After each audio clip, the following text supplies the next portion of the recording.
Welcome to Buddha at the Gas Pump. My name is Rick Archer, and my guest this week is Louis Brawley. Welcome, Louis. Hi, Rick. Louis has written a book called Goner, which is about his experience with UG Krishnamurti. And let me just read a little bio he's got on the back of it. Louis was born in Ohio and worked in New York, where he met UG Krishnamurti in 2002. Louis traveled in the USA, India, and Europe with UG for the following 5 years, acting as an informal caregiver as UG's health deteriorated. Louis works as an artist, photographer, and freelance art handler worldwide, occupations which fund his travels around the world, writing and recording accounts and impressions from friends of the, quote, raging sage. And here's a little bit about Yuji. Goner will teach you the meaning of the phrase paradoxical truth. UG Krishnamurti gave up everything for truth, but delighted in ridiculous fabrications. He was a teacher who refused to teach, a man who mocked do-gooders but was deeply kind. He was chaste but foul-mouthed. He was a man who decried the supernatural, yet there were strange coincidences around him. I'll just keep reading this. This is good, and then we'll get into our conversation. The way he lived, his living quarters, and his mode of expression were one continuous movement, a three-dimensional living book of teaching. If you were observant, you could learn from him on contact with no need for explanation. Yeah, okay, I'll keep reading. One more paragraph. Louis Brawley doesn't use honeyed platitudes to tell the story of a sage and his devoted follower. Instead, he tells an often unflattering story of his own struggles and shortcomings and the dynamic uncertainties of life with a man who, quote, tore apart everything human beings have built up inside and out for centuries. And I must say, Louis, in addition to being an artist, you're a very good writer. I think this book is very nicely written. Thank you. And I'll tell you what, in this interview, I often try to leave my opinions out of interviews, but in my opinion, UG was a very opinionated man and very, very assertive and kind of spoke authoritatively in his opinions. And so I'll be kind of opinionated in conducting this interview, and I'm sure you can handle it. And my opinions won't be all black and white either, because I feel that. Well, we'll get into it. You'll see what I mean. My impression of the guy as I read the book and listened to quite a few hours of his recordings was that, on the one hand, I disagreed with pretty much everything he said. But on the other hand, I mean, even a broken clock tells the correct time twice a day, and but he wasn't broken. I mean, I found myself seeing in just about everything he said. I would find myself saying, okay, well, I can see how that's true, from a particular perspective. It's not necessarily a universal, absolute truth, but yeah, fine. But, I also got the impression that he probably disagreed with most everything he said as well. And to a great extent, he was being a shock jock of spirituality, a Don Rickles or what's that other guy, Howard Stern, just kind of messing with people's heads and trying to be outrageous. And being really, to some extent, an entertainer. So anyway, those are my impressions. And another thing I really appreciated as I read the book was your obvious love of the man and sincerity and dedication and stick-to-itiveness, hanging in there through thick and thin. And I honor anyone who comes from the heart like that and really puts his life on the line in service of something that is meaningful to him and inspires him. So, kudos on that. Thanks. That's funny. So, I don't know, what do you think, based on that little strange introduction, what would be your... I think it's perfect. It's perfect. When I first saw Yuji's pictures on a website, I think I described it in the book, my reaction was, who is this narcissistic person who feels the need to put their quotes and photos on a website and post it on the internet as if, because I was at that point still kind of under the influence, not kind of, deeply under the influence of J. Krishnamurti, who I'm sure anybody who's checking this out has at least heard of.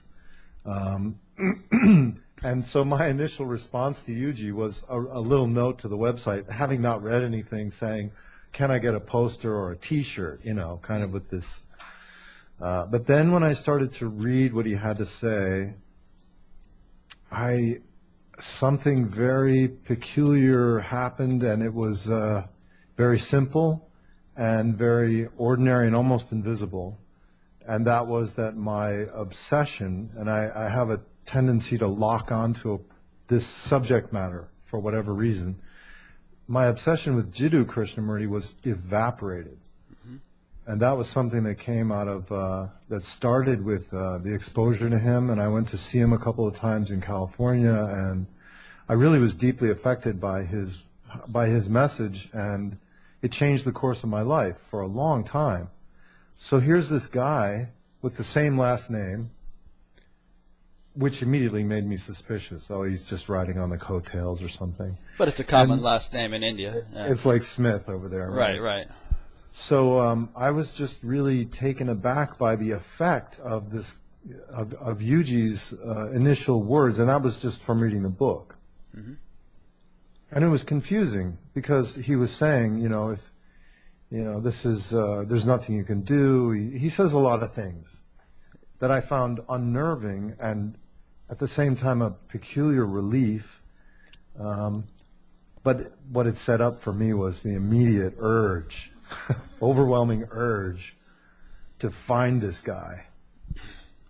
So for me, when he said later on, attraction is the action, that rings true now as much as ever. You know, I feel like I was kind of monogamous in my life with these Krishnamurtis somehow.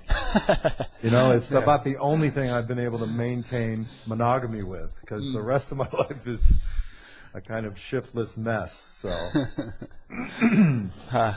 and it wasn't by will or any good grace of mine that I stuck it out with these people. It just, you know, I think it's an overwhelming attraction that you just get hit with. Yeah. And we all have our paths, and we all have our attractions, yeah, exactly. And, you know, with somebody else it could be this teacher or that teacher, or, you know, or, you know, gambling or whatever. I mean, people Yep. people get addicted to all kinds of things. Spirituality in general tends to be a rather wholesome one, but not always. Not always, I would say. Yeah. For sure. Yeah. Can be abused like anything else. Sure. So let's get a little bit more acquainted with Yuji. I understand that he himself was a student of J. Krishnamurti from a young age, or at least in that circle, his family were devotees or students of him, or something like that. Or you can explain it better. Yeah, it's an interesting story because Jiddu Krishnamurti was the world teacher, and he was being set up by the Theosophical Society as that vehicle for the society. Mm-hmm. And when Yuji was a boy, his grandfather was raising him, his grandfather and grandmother. His mother died when he was an infant, so his grandparents raised him, which is common there. So his grandfather was a kind of traditional Hindu who had an interest in theosophical ideas as well, the Theosophical Society, which at that time was one of the earliest combinations of East and West thinking, spiritual thinking. So Yuji grew up in an environment surrounded by Hinduism, traditional Hinduism, and this kind of the earliest form of New Age spirituality probably, or one of the earliest for sure.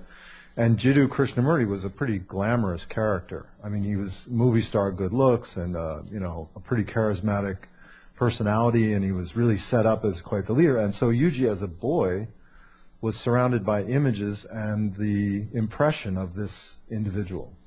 And Jiddu Krishnamurti also represents an interesting bridge from India to the West. I mean, my initial attraction to him was the lack of spiritual lingo in Jiddu Krishnamurti. Mm-hmm. And I think that for me, it was a good setup for meeting Yuji, of course, to be exposed to that initially. Because Yuji really, there's a point where he said, I inherited 3 things from my grandfather. Lots of money, the Theosophical Society, and Jiddu Krishnamurti. And I think Jiddu Krishnamurti was the last one for him to get off his back. My teacher, who was my teacher for a long time, Maharshi Mahesh Yogi, made an interesting comment about Jiddu Krishnamurti. He said, sometimes people are born at a very high level of consciousness, and they just fall into awakening quite spontaneously. And such people don't make good teachers because they haven't gone through the steps that it might take to attain that realization for the ordinary person. And so they speak from their level of consciousness, and people listen from their level of consciousness, and a connection is never properly made. So very few people get awakened as a result of association with such a person. It's a tough one. I think a lot of people have these experiences when they meet a teacher because you're accessing a part of your experience that hasn't been encouraged or nurtured by society as it's developed. So when you get interested in spirituality, there's a whole area of experience which can be really shocking and deeply affects people. And I think that a lot of these people, there are so many teachers who have the capacity to incite that in a listener. And there's also that innate quality in each individual. I think we're all basically programmed the same way. I mean, it couldn't be any other, the case couldn't be any different than that. But it's such an overwhelming experience to have a kind of a flash of insight or, worldly enlightened experience of silence or something, a pause in thinking. I don't know what these things really are. But in my case, I had that kind of experience when I was exposed to JK. Then, for years, I think, inevitably, because this is how we're hardwired, I was trying to reach it or go beyond it or capture what he was talking about or something, which sets up a kind of funny dynamic inside, because you've put this person who says there's no guru, no teacher, you should live in a thoughtless state, you should practice choiceless awareness. That's all well and good, but you've already put him in the position of guru because you feel that he's given you an experience, you attribute it to that person, and then you've struggled to attain a goal which is just some abstraction that you piece together from your past memory and whatever you may know about the subject at hand. Yeah. Well, I mean, see, that's an example of him describing his experience. You should live in a thoughtless state. And, Right. That's like, having some Olympian champion say, you should be able to do backflips on a balance beam, Yeah. But it doesn't just come naturally for the average person. And so a description, and even if the gymnast explained how she does the backflip on a balance beam, that doesn't actually enable you to have that same experience. So very often that gulf remains there for followers of teachers for decades on end, and they just sit there listening to these beautiful descriptions but not bridging the gulf. I think, though, that there is something to that dynamic. I used to dismiss it. When I met Yuji, I was so overwhelmed by the quality of him, that he was actually in his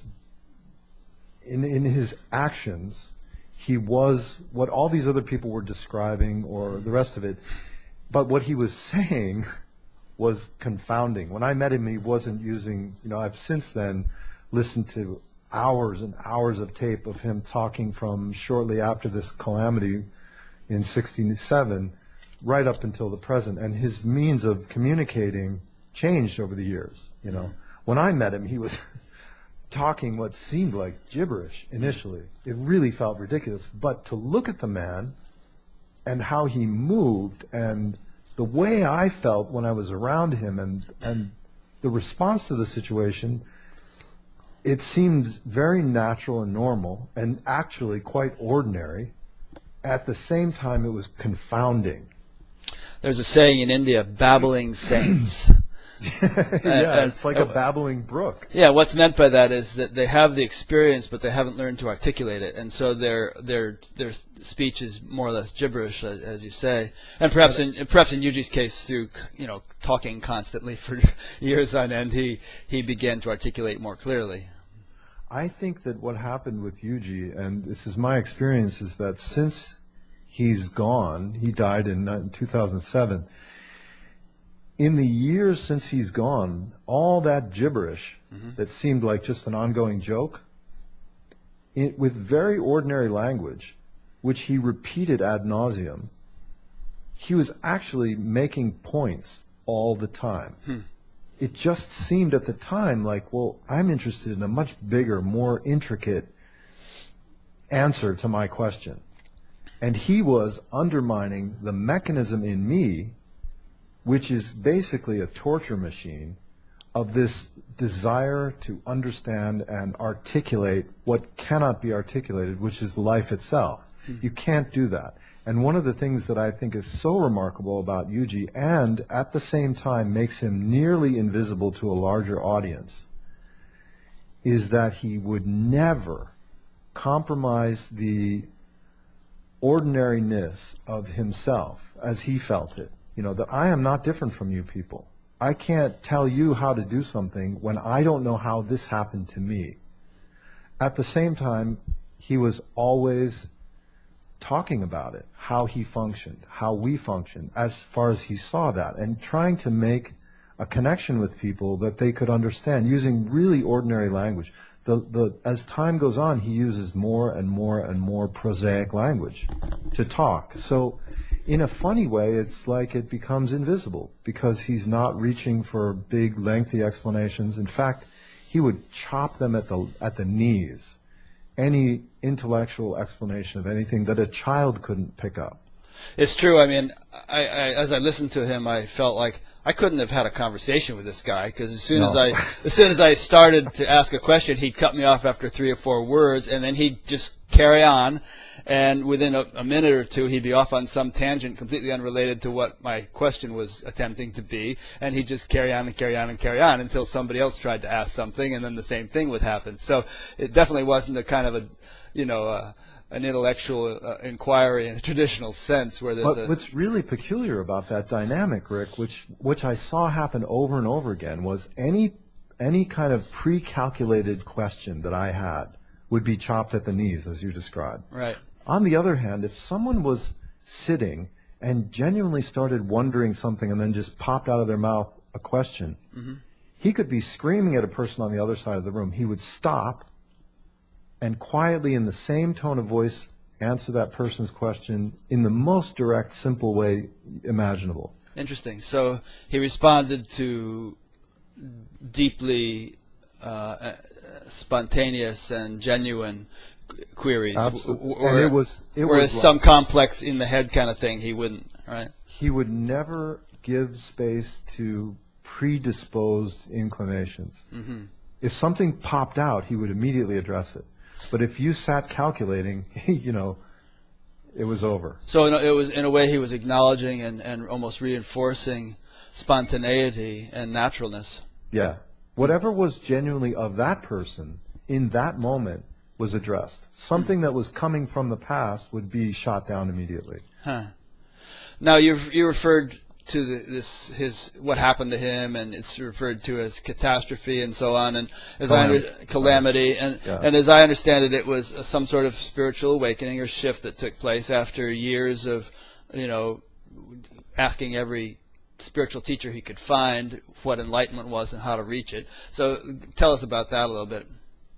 Well, Yuji did spend his entire life seeking, despite his later claims. He was, from the age of 14 until the age of 21, he had a very traditional practice of yoga. He had a guru, Sivananda, in the Himalayas. He ruined his college career by taking off every couple of months to go meditate for 3 months at a stretch and bribing the university officials to fill in his attendance records. He dropped that at the age of 21 when he caught Sivananda eating pickles when he was claiming to fast. So he was he was a guy who followed the rules like a Boy Scout, But if he saw someone that he looked up to not living up to what they were saying, he dropped it like a hot potato. It was over for him. So he did his homework in that area at a very young age. Then he went at the age of 21 to see Ramana Maharshi, who most people have heard of, who are interested in these things. And he was there for one day, very reluctantly, because I think at that point, as a young man, he was extremely frustrated. And I'm guessing, you know, this is me projecting a little bit, but he had done 7 years of sadhana and felt, for instance, his sex drive was completely out of control, and he was fed up with the traditional answers. And from what I know of Yuji over the years, he really knew these sutras and the systems pretty well, as a Hindu does, you know, and especially someone serious. So he goes to see Ramana Maharshi, who has the kind of classic Indian guru setup, which was easier later for Yuji to bash.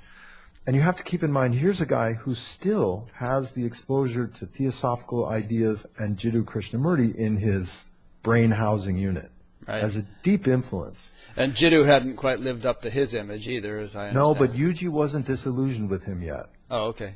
Not quite broken. Despite the sexual affair that he had. Nobody knew about that until J.K. was dead. Oh, okay. So J.K. kept it clean under the carpet until he was long gone. Quite an achievement, as Yuji later, you know, credited him. So he goes to Ramana Maharshi and he asks him flat out, look, what you have, can you give it to me?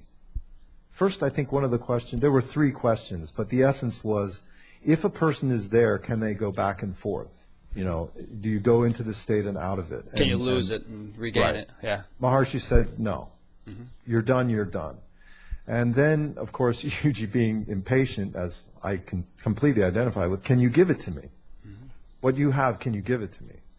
And the answer he would always relay to us, who knows what happened on that fateful day, but for whatever reason, Yuji says that Ramana said, I can give it, can you take it? And for whatever reason, he finished his lunch with the comic book reading guru and never went back. But he did later acknowledge that that experience, that encounter, helped him to form his central question, which was, what is the state that those people are in? Jesus, Buddha, Muhammad, whatever spiritual person, what is that state? And can you give it to me? And my understanding is that from that point forward until this calamity, his focus was on Jiddu Krishnamurti for whatever reason, probably having to do with his upbringing and his, you know, probably having to do with his upbringing, his circumstances. He was an educated young man with money. So at the age of 21, he could go get a passport and fly to London, for instance. He wanted to get into Cambridge or Oxford. And like J.K., he flunked out of both. They both said, forget about it. You're a horrible student. So he became a speaker for the Theosophical Society. And this is, I can't be exact here, but it's right around the time that J.K. dumped the TS. You know, he saw all the corruption in that organization, and he said, this is not the way. And then he said, truth is a pathless land. And, you know, went on his own as a speaker. And Yuji continued, clearly, to follow his movements. So now Yuji's a speaker for the Theosophical Society as a young man. He has been unable to resolve his sex drive. So he decides that he'll deal with this the way you should, the way it's prescribed to deal with it. Like with sadhana, you do the yoga and the meditation and all these things. If you want to have sex in this society, you get married and you have sex. So he got married at the age of 24. So now he has a family and he has money and he's a speaker for the Theosophical Society. He's obviously educated, exposed to Western ideas of psychology and philosophy, as well as the Hindu background, and he is familiar with J.K., and he becomes, he somehow gets into his company in Madras, because that's where Yuji lived. And the TS had their headquarters, and Jiddu would give his lectures there after leaving the TS. So in Madras, Yuji at some point, well, now he's got 2 kids and a third one on the way, or 3 kids, he meets Jiddu finally for the first time. And there must have been something in that dynamic because Jiddu became friends with the family.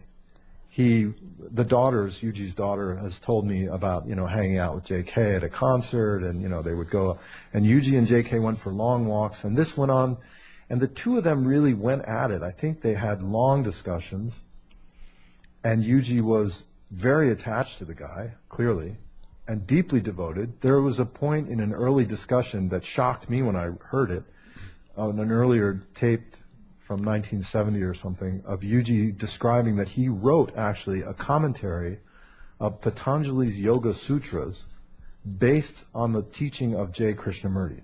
This is long lost, but it shows you the degree to which he was focused on that one person, yet still bringing this whole Hindu background with him. So you have this young guy, and he's obsessed with JK. I'm sure he was convinced that he was enlightened, or whatever you want to call it, and his child had polio, so he moved to the U.S. at one point to get the boy treated. He left his two daughters behind. He had his son and his wife in Chicago for 5 years. During that time, he left the Theosophical Society. He left his wife after a one-night stand. He had been Who had the one-night stand? Yuji had a one-night stand with some rich Texan woman. While he was doing his lecture tour, I guess the lady invited him to stay at her house one night. Mm-hmm. And he said, and later, it was funny. One morning, I was sitting with him, and he said, "It was a very interesting weekend. We didn't sleep much." But we were staying in separate bedrooms, and then she said, "Well, you don't have to stay alone." He's a very interesting woman. And then he went on to describe how even to that point, a woman's breasts will attract the attention of the eye because of the movement. It was kind of a hilarious little aside there. But my sense is Yuji was already telling his wife, look, this is not long for the world. This relationship, this marriage thing, this family thing. And then he has this one-night stand, and he said, Yuji, if anything, was brutally honest with everyone in his life. I mean, brutally, I'm not using the word lightly. He was not an easy person, I think. As a young man, the description of his life, family life with his daughter, he admitted to it, but, if his wife went out and bought fancy furniture, he came home, he saw what she had done, he built a bonfire in the front yard and threw all the furniture and the colorful saris into the bonfire. Wow. So he wasn't an easy guy to be married to. No, sir. He had married the wealthy daughter, the baby of a family of like 12 kids or something. Mm-hmm. And she was hoping for a house full of children and servants. Yeah. And Yuji basically had the temperament of an ascetic. Mm-hmm. So aside from bringing her up to the bedroom to have sex, any other indulgence of the senses was completely banished from the house. Like these colorful saris, and in fact, he made his wife wear white, which in India is the color of a widow. Right. Or brahmacharini. Yeah. One or the other. So his wife, nobody around him had an easy time of it. Yeah. But the point is that it indicates a person who is really dead set on one thing, and in Chicago, he wrote to an uncle once. In the letter, he said, "You would be surprised, but I can assure you that it's possible to live in such a place and still pursue Brahman, or Brahman, I guess, which is what I intend to do until the day I die." And shortly after that, he comes home and tells his wife, "Look, I had a one-night stand. This is finished. The only way to have sex with someone is to use them." And I guess that became apparent to him more obviously when he had that one-night stand. And he leaves, the wife is fed up now. She is sick of U.S. She hated Chicago. It's not the best place for an Indian woman who's grown up in South India to hang out, So she moves back to India with the kids, and Yuji stays on in the U.S. The marriage comes to an end. He goes through the rest of his money. So now he goes back to India. He tells his wife it's over. He gets on a tour with some other prominent Indian businessmen to the Eastern Bloc countries. He goes to Russia, where he finds that communism, and this is around 1950, 1960. So I guess Nehru's in power now. or Nasser. Which one? Nasser was Egypt. Nasser was Egypt. So Nehru's in power, but the Indian sympathies politically are with the communists because that's their kind of backing. So Yuji goes to communist Russia, and he says later, your Karl Marx is basically Jesus Christ. You know, Das Kapital is now the Bible. There's no difference between this and religion. Communism is basically a restructured religion. That's all. Was he being complimentary or critical in that? It's funny because Yuji would say things that were just kind of plain spoken, like here's the situation as I see it, and he wouldn't participate in something if he felt that it wasn't what it was speaking to. Like if it's claiming to be some new thing, fine, but if you tell me it's going to be a new thing and it's just the same old thing in new clothes, then I don't want any part of it. So when he was offered positions in government or in business where he could see a contradiction, he would refuse. For instance, after this happened, he made his way through Eastern Bloc countries back to London, at which point he's kind of broke. He meets Bertrand Russell, who's involved with the peace movement. And Bertrand Russell says to him, you know, would you like to join? You know, I can find a position for you. And he says, well, are you ready to do away with the policeman? Because a policeman is an extension of the H-bomb. And that's what your battle is against, right? And Russell says, well, you have to draw the line somewhere. So any request to moderate his search or his standard was immediately rejected. Yeah, you know, at this point, I would interject just to say that, I mean, he had his way and he was entitled to it, but the pursuit of Brahman or Enlightenment or whatever doesn't have to be so iconoclastic. I mean, you know, you can have nice furniture and wear saris and yet be a sincere and genuine spiritual aspirant. You know, society does need to have a few policemen around. I mean, obviously anything can be overdone to prevent anarchy. So, you know, and that doesn't really pertain to the spiritual quest. You can be in the world and not of it. You know, you can render unto Caesar what is Caesar's. But anyway, that's the way UG, that's the way UG operated. He was just a sort of a kind of a radical guy. Yeah, I think that's why there's not a big audience, Rick. Yeah. So, you know, I don't think I wouldn't recommend anyone taking him as a role model or feeling like this is the perspective you have to have if you really want to get serious about spirituality. He would have been the first one to say, if you try to do what I've done, you'll only be miserable. Yeah, you'd be mimicking a rather extreme way of behavior, which, you know, may or may not have anything to do with spirituality. It could very well just be a personality, you know, among many personalities. And yeah, I mean, the danger of a role like the danger of my situation is that I'm so fascinated with the individual, and I find that as I research him and think about writing a biography, for instance, and examine all the details of his life, the inevitable question comes up, why are you doing this? Yeah. Is it that by repeating or learning all this information about him, you expect that what happened to him will happen to you? Well, what he was saying repeatedly was, this is your trap. Right. And I think his you know, the basis of his expression was to undermine that. Right. Imitation and, you know. So we still haven't gotten to what happened to him. You've been talking about his travels and his marital travails and his attitude toward, you know, Karl Marx and so on, but we haven't quite gotten to the catastrophe or the whatever, calamity. Calamity Jane. Calamity Jane, yeah. Well, it's difficult for me to separate it out, Rick, so forgive my long-winded answer. But no problem, keep going. But basically what I'm trying to convey is the picture that I paint of him is a man who is pursuing with everything at his means, and as he goes along, he's losing things. He's an iconoclast, and he just keeps smashing icons, and exactly. And he's ruthless, and he... You know, but he doesn't hesitate to burn bridges if he feels like the bridges are not worth crossing again. Exactly. Right. So here he is. He's basically run the thread out.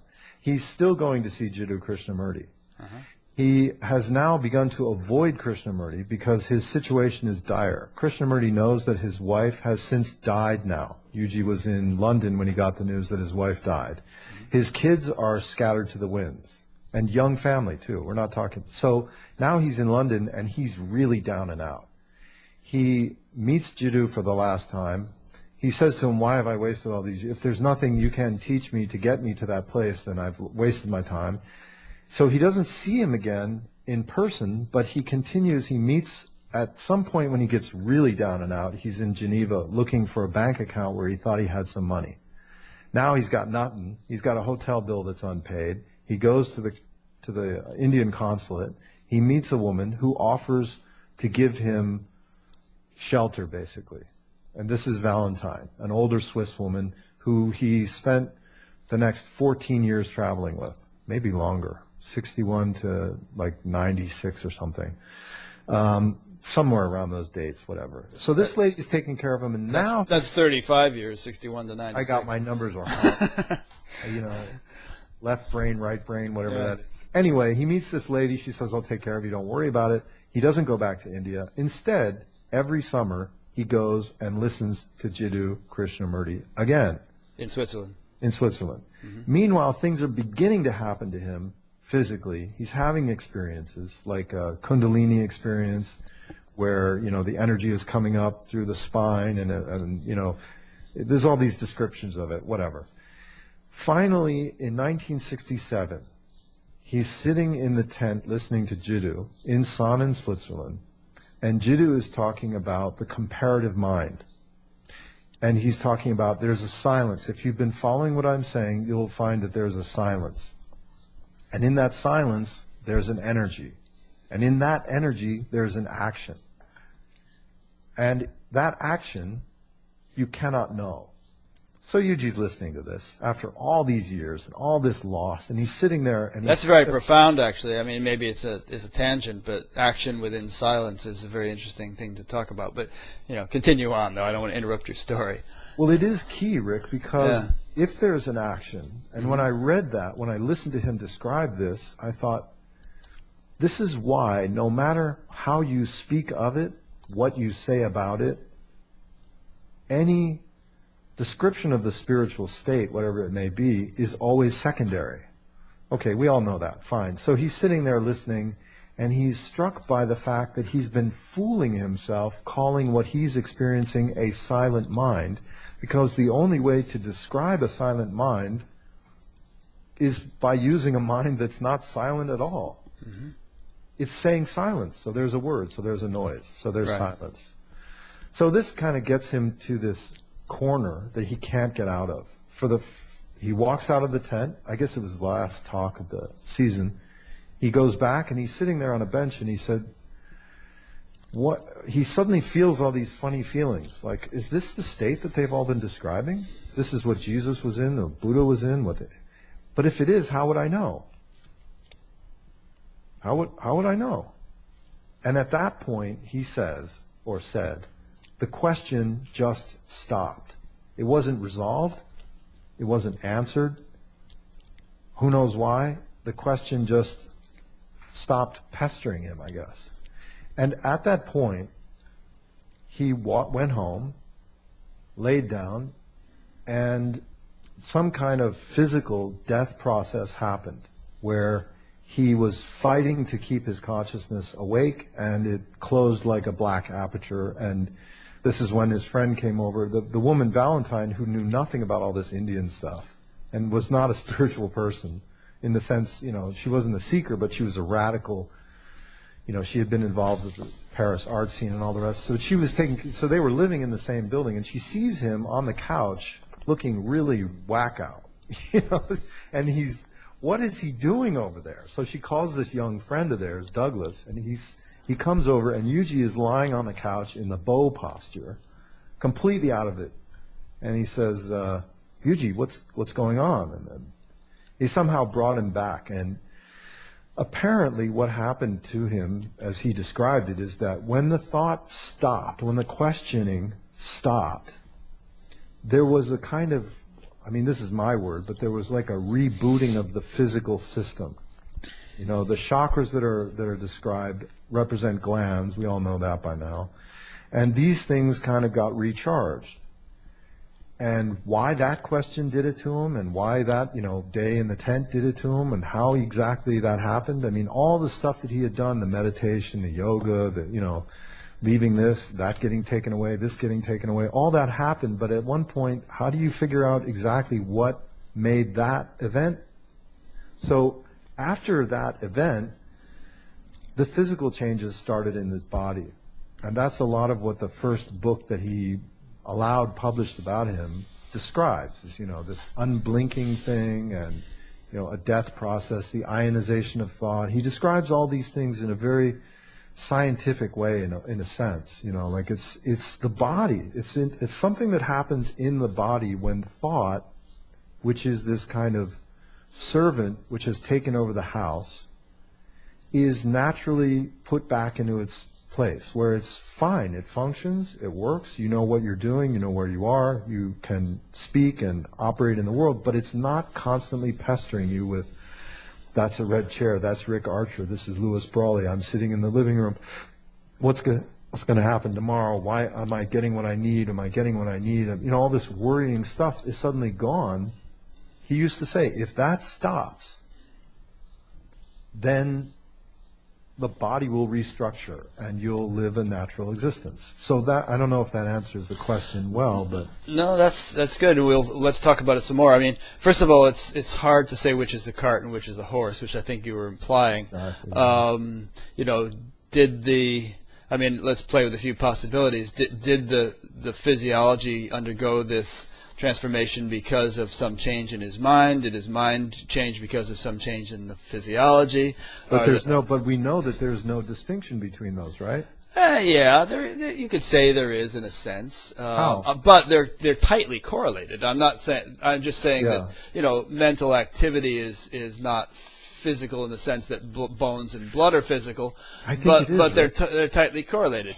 I think it's subtle, but mean, if you look at the Yoga Sutras, I think those guys are amazing because they have been able to trace that it has its own kind of physicality. Yeah, no, I would agree with that. It's because it is a relative thing, therefore a manifest thing. Then there's some physicality to it. Yeah. But it is subtle, and we could even borrow from physics to, you know, say that at a certain level this book is not physical. It's just, you know, probabilities and so on, and in a field. It's easy to abstract all these things. Yeah, but on a perceptual level, it appears to be physical. And so like that, we have access to subtle realms of experience as a human being, which are not so tangible as rocks and trees. Right. But anyway, what I'm getting at is, and let me just interject something. I said I was going to be opinionated. Let me throw in some opinions. Please. Some opinions here. Makes life more interesting. Yeah. Again, it's hard to pin down which is cause and which is an effect, but there does seem to be a correlation between people who are striving and seeking and practicing and whatnot, and realizations. Now, maybe they're doing all that striving and seeking because they're destined for a realization, and that destiny motivates them to do this stuff, or maybe the realization happens because they have done that stuff. I don't know. Maybe both are true. But certain people just seem to be wired that way, and it's almost involuntary that they have to have this sort of seeking tendency, like you yourself. The one thing I would say just on that note is that the trick here and the tragedy is that there are no guarantees, and I feel like that's certainly. I feel like that's in a way a dirty secret that's not talked about enough, is that there's absolutely no guarantee of liberation by any technique. You know? Well, I don't know if anybody's offering a guarantee. If they are, then I would not trust them. Because there's no proof of the pudding. Exactly. You know, I mean, there does seem to be a higher probability in terms of what we observe of people awakening who've engaged in spiritual practices, but there's no guarantee. No, I mean, I suppose I bring it up because one of the things early on that really impressed me was a book by a guy, you probably know the book, it's Varieties of Religious Experience by William James. Sure. And he describes spontaneous spiritual awakenings. Mm-hmm. And in a way, I feel like what you're saying is the reason I thought of that is that I think unless you're really looking and preparing or doing something in that area, something can happen. I think the body is trying all the time to get us, whatever this thinking thing is, in tune with itself so that it's not so stressed. Mm-hmm. And sometimes I think this kind of thing happens to people, but they don't know what it is, and then they attribute it to Jesus or Buddha or something, and they go off on a tangent with it. Yeah. Well, I just interviewed a guy a couple of weeks ago who wrote a book called Am I Getting Enlightened or Losing My Mind? And he's a psychiatrist, and he has years and years of experience in dealing with people who had spontaneous Kundalini awakenings and whatnot and thought they were going crazy and went to a doctor and got institutionalized or medicated or whatever. So this kind of stuff is relatively common. Yeah. And I think you make a good point, which is that the body does want to be in a natural state. It's a natural tendency the body has. Yeah. But it's, we're all of us always thwarting it. Yeah, to one extent or another, we're all out of tune with that natural state. And we can talk more about that. That's interesting. Another thing I think to throw in is, in my opinion, there is a very broad spectrum in terms of the possible range of both biological and spiritual evolution, and human beings occupy just a small segment of it, just as visible light is only a small segment of the electromagnetic field. Yeah. And I don't care how enlightened somebody is, they don't necessarily have the complete package, and if there is such a thing, there's always room for refinement, purification, greater clarity of cognition, and so on. I don't agree with that. Okay, good. Tell me how not. Well, what you just said there is a lot. That's a lot, actually. Yeah. And I guess I would stop where you were saying if there is an enlightenment, because I was always suspicious of the term. Mm-hmm. Yeah, it's a loaded term, like God. It's you use it, and who knows what people are hearing when you say it. Exactly. So it's a wide blanket, and then also the achievement of and the. See, I guess what I'm there's something in that I don't want to sound as if I'm making a claim for Yuji. That's what I don't want to do. And I suspect that what you were saying came out of, or maybe was responding to that, and I just want to nip that in the bud, that I don't want to make any claim to understand what his state was or to speak to as if that's better than somebody else's or any of that. No. I don't want to make that claim. I don't think I was implying that. I mean, you would know whatever state he was in better than exactly. I would. But I would say I don't know about that. But you hung around the guy for 5 years. So, and I would, having never met him and having only read a little bit about him and heard a few things, I would say, yeah, definitely. I mean, everybody's on a spiritual path, all 7 billion of us, and many people, millions perhaps, have spiritual awakenings to some degree or another, and I think very rarely, if ever, are these awakenings final, because there's always another horizon, another frontier, another breakthrough. But one can have a profound shift and yet spend the rest of their life on a sort of a plateau. And yet you yourself said that Yuji, seemed to refine and at least in its verbal expression, he seemed to evolve over time. Yeah, but I can tell you that my attraction to him was that I sensed this at a gut level, Rick, and I could have been totally wrong about this. I like to keep open the possibility for being wrong and wait to be proven either way. But what I felt around him, and no matter what has come along or whatever interaction I had with him from the time I met him until this moment, I haven't found any evidence yet to contradict that this was a person who was completely finished with the dynamic that I am engaged with as a socialized human being. That is to say that servant-master relationship, the master being the body, and the servant being thinking, or the parallel movement of thought, in all its forms. Ideation, mentation is the way he used to describe it, but I would just say any thought-driven motivations were absent from that individual. And again, that's not something I can prove. Right. And I could only, the reason I wrote this book was to try and describe what I saw, because I found it so remarkably clear and clean and unmistakable, and at the same time discuss myself so that people would know, well, maybe this guy's just full of shit. Maybe he's projecting all this. Mm-hmm. But I wanted to present the case that there is no need for all these things. As I saw it in him. No need for all what things? Any kind of, that's not the right way to put it. Just as you asked me that, I realized that's not the right way to put it. That he had no need of anything but food, clothing, and shelter. Mm-hmm. There was no more striving left. There were no levels or anything, I think. And it was just one thing that was happening there. Yeah. Now, what I would suggest, my opinion, is that, you know, and there's that common saying in spiritual circles these days, give up the search. A person may reach a stage at which the search has been given up quite spontaneously.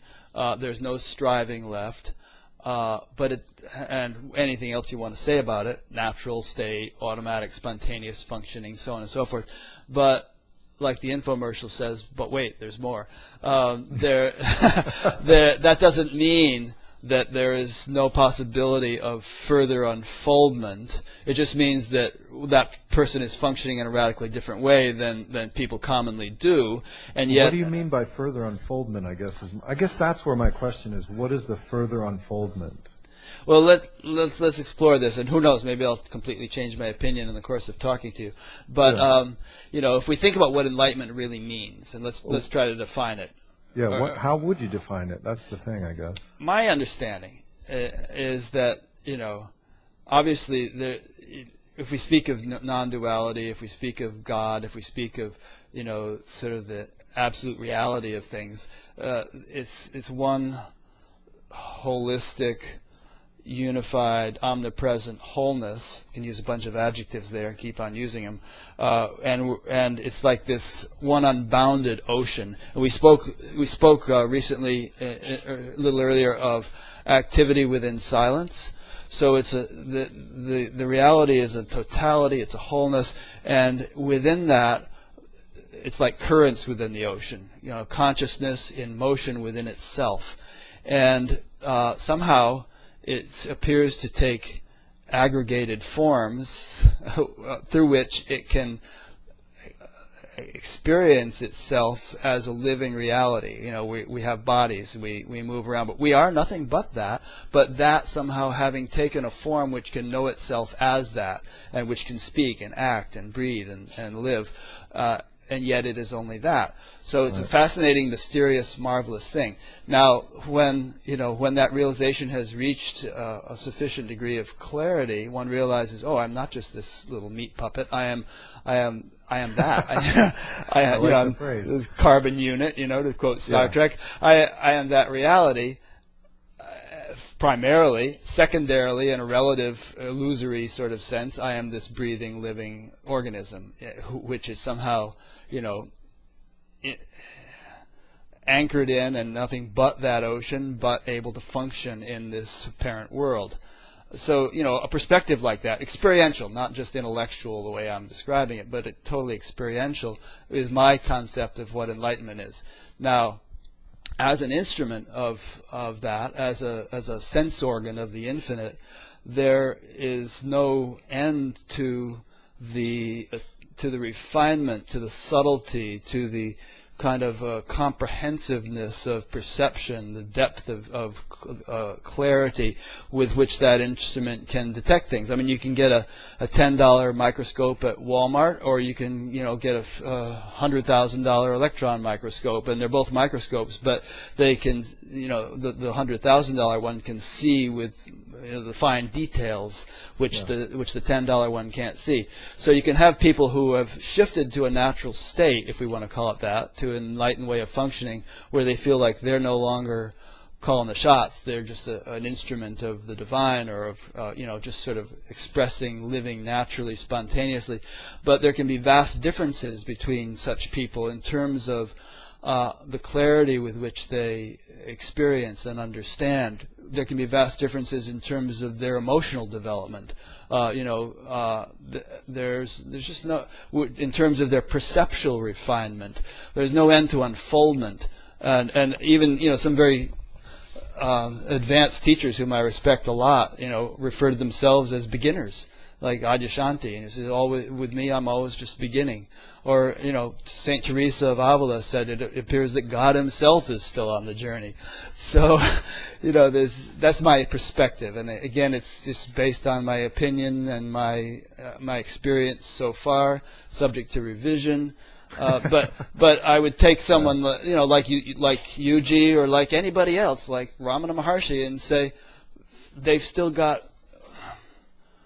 exploration yet to do, and then we have to sort of get into, what happens when the body dies, and is there anything more to life? Is Yuji still kicking around on some level? That's all very speculative, and who knows? It doesn't get us anywhere. Yeah. No, it doesn't, and we can only conjecture. But as long as this life continues, I'd say that there's always going to be the possibility of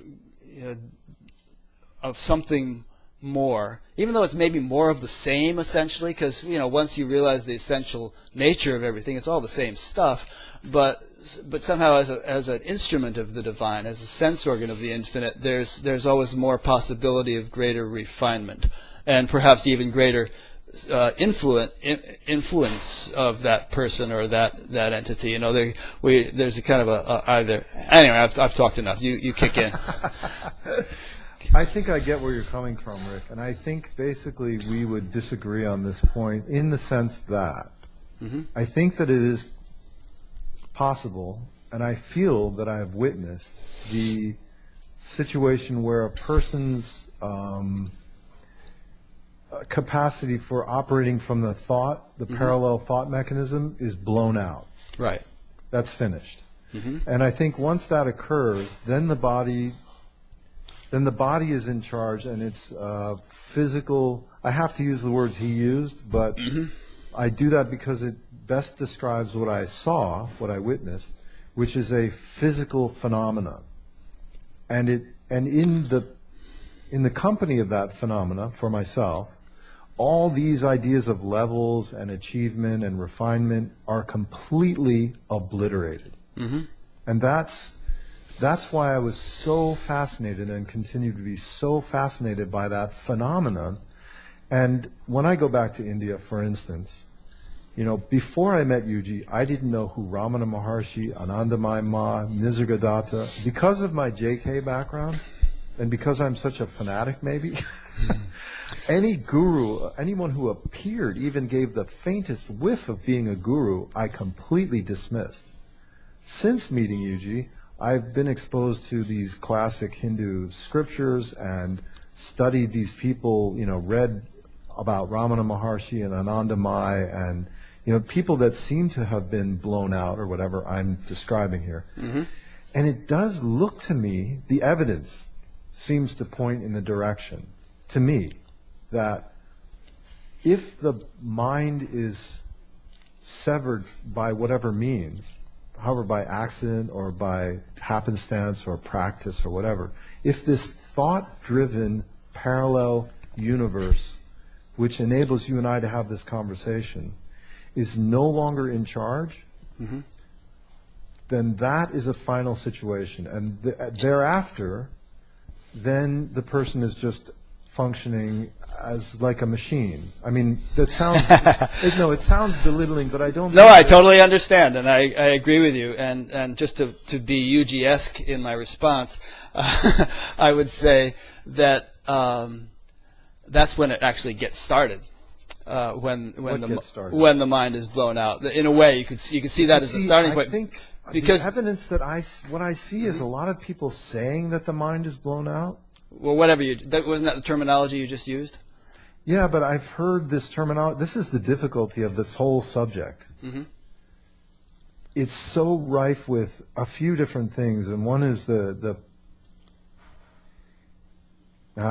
no way to prove anything. There's no way to, Yeah, I don't know where I'm going with that. Go Okay, ahead. well, let me put it this way. Yeah. You know, most people feel like they are in charge, right? Yeah. And my mind is in charge, and I'm making my decisions, and I'm the master of my destiny or whatever. Although they might feel that they're getting kicked around a lot, but they're doing their best. In the process of ruling the universe, I'm really getting screwed. Yeah. Right. Now, eventually one undergoes a shift, and we've been alluding to this, in which you realize, oh, this individuality, which I thought I was, is not what I am. I am that, totality, and that's in charge. Yeah. And so, and this I think that's a kind of awakening for sure. Yeah, for sure. And this individual body, you said the body sort of runs the show or something after that stage. I would say it's not the body that runs the show; it's the intelligence which governs the universe which runs the show, and which animates the body, and always has. But at least we've gotten out of the way, and we're allowing it to sort of do its thing unimpeded. So we become kind of an expression of nature's intelligence through this body, and that's what Yuji was. To use terminology you may or may not be comfortable with. Oh, but right. Nature's intelligence is not necessarily through with this body. It's got a tool that it can use without as much interference as it gets from all the other expression. Wait, Rick, how can you use the expression that nature would use? What is it using the body for, I guess? What is it making the universe for? Why is there one? Yeah, I guess it sounds... Yeah, okay, anyway. No, just that word made me kind of think, that's all. Well, yeah, and words are crude and limited, and, But they're giving us the opportunity to have this chat. So they are. Thank them for something, yeah. So we're just kind of blind men feeling the elephant here, but... Yeah. But... like it or not, we got a universe, and maybe human logic can't fully comprehend why it exists or how it came to exist or anything else, but it appears to exist.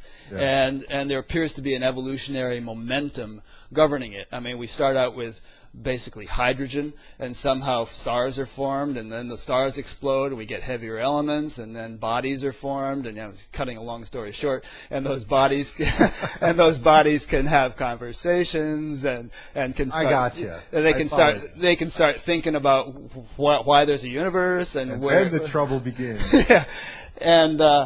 And so where I'm going with this is that there seems to be an evolutionary force driving this whole show for the past 4.7 billion years, and it's in us as much as it's in everything else in the universe.